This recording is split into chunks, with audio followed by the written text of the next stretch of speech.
बिस्मिल्लाहिर्रहमानिर्रहीम। हमल के दौरान तरबूज खाना कैसा है, इसके बारे में जानेंगे, तो जुड़े रहें वीडियो के आखिर तक। अगर न्यू है तो चैनल को सब्सक्राइब कर दें ताकि इस तरह की मालूमाती वीडियो से आप लोग मुस्तफीद हों। आज हम तरबूज के हवाले से बात करने वाले हैं कि हामला ख़वातीन को तरबूज खाना चाहिए या नहीं। न्यूट्रिशन कामयाब प्रेगनेंसी के लिए बहुत ज़रूरी है कि हामला ख़वातीन को ये देखने की ज़रूरत होती है कि वो अपने और अपने बच्चे की ज़रूरत के लिए कौन सी ग़िज़ाएँ इस्तेमाल करें। हामला ख़वातीन के लिए फलों की सिफारिश की जाती है क्योंकि फल खाना हामला ख़वातीन के लिए बेहद ज़रूरी है। तरबूज हामला ख़वातीन के लिए न सिर्फ महफूज है बल्कि हामला ख़वातीन के लिए इंतहाई फ़ायदेमंद है। तरबूज पानी से भरपूर फल है जो हमल के दौरान खातून के लिए बहुत ही मुफीद है। ये सूजिश और हमल की पेचीदगियों को कम करता और बीमारी से भी बचाता है। तरबूज विटामिन्स को हासिल करने का एक जरिया है। ये तकरीबन 92% पानी पर मुश्तमिल होता है जो इसको खास तौर पर अच्छा फल बनाता है।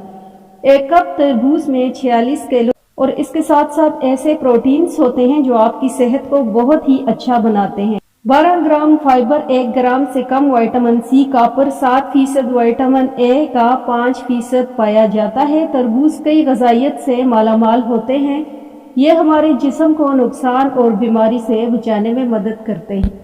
ये आंखों और दिमाग और दिल की सेहत को फ़रोग़ देने के साथ साथ मुमकिना तौर पर बाज़ किस्म के कैंसर से तहफ़्फ़ुज़ फराहम करते हैं।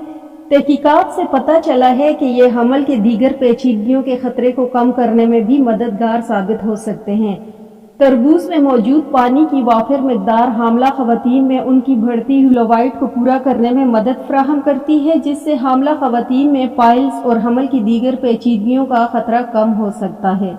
हमल के दौरान तरबूज आम तौर पर महफूज समझा जाता है। ये एक ऐसा मुरक्कब है जिसकी वजह से खून में शुगर की सतह बढ़ सकती है, इसलिए जो शुगर का शिकार है या हमल के दौरान जिन ख़वातीन का शुगर लेवल बढ़ जाता है वो ज़्यादा मिकदार में तरबूज खाने से बाज रहें।